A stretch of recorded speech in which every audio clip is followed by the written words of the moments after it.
Exodus chapter 14. Then the Lord said to Moses, "Tell the Israelites to turn back and encamp near Pi Hahiroth, between Migdol and the sea.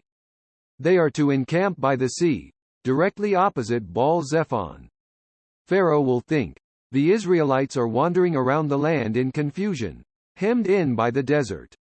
And I will harden Pharaoh's heart, and he will pursue them. But I will gain glory for myself through Pharaoh and all his army, and the Egyptians will know that I am the Lord." So the Israelites did this. When the king of Egypt was told that the people had fled, Pharaoh and his officials changed their minds about them and said, "What have we done? We have let the Israelites go and have lost their services." So he had his chariot made ready and took his army with him. He took 600 of the best chariots, along with all the other chariots of Egypt, with officers over all of them. The Lord hardened the heart of Pharaoh king of Egypt, so that he pursued the Israelites, who were marching out boldly. The Egyptians, all Pharaoh's horses and chariots, horsemen and troops, pursued the Israelites and overtook them as they camped by the sea near Pi Hahiroth, opposite Baal Zephon.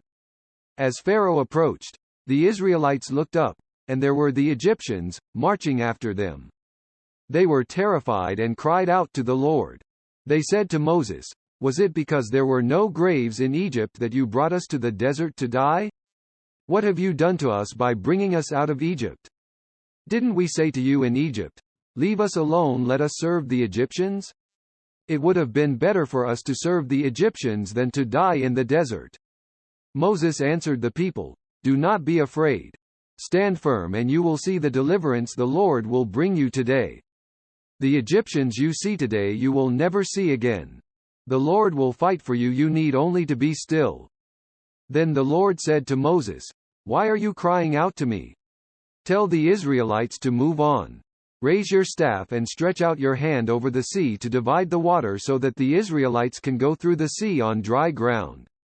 I will harden the hearts of the Egyptians so that they will go in after them. And I will gain glory through Pharaoh and all his army, through his chariots and his horsemen. The Egyptians will know that I am the Lord when I gain glory through Pharaoh, his chariots and his horsemen." Then the angel of God, who had been traveling in front of Israel's army, withdrew and went behind them. The pillar of cloud also moved from in front and stood behind them, coming between the armies of Egypt and Israel. Throughout the night the cloud brought darkness to the one side and light to the other side, so neither went near the other all night long. Then Moses stretched out his hand over the sea, and all that night the Lord drove the sea back with a strong east wind and turned it into dry land. The waters were divided, and the Israelites went through the sea on dry ground, with a wall of water on their right and on their left. The Egyptians pursued them, and all Pharaoh's horses and chariots and horsemen followed them into the sea.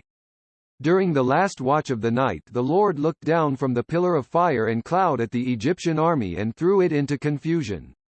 He made the wheels of their chariots come off so that they had difficulty driving. And the Egyptians said, "Let's get away from the Israelites. The Lord is fighting for them against Egypt." Then the Lord said to Moses, "Stretch out your hand over the sea so that the waters may flow back over the Egyptians and their chariots and horsemen."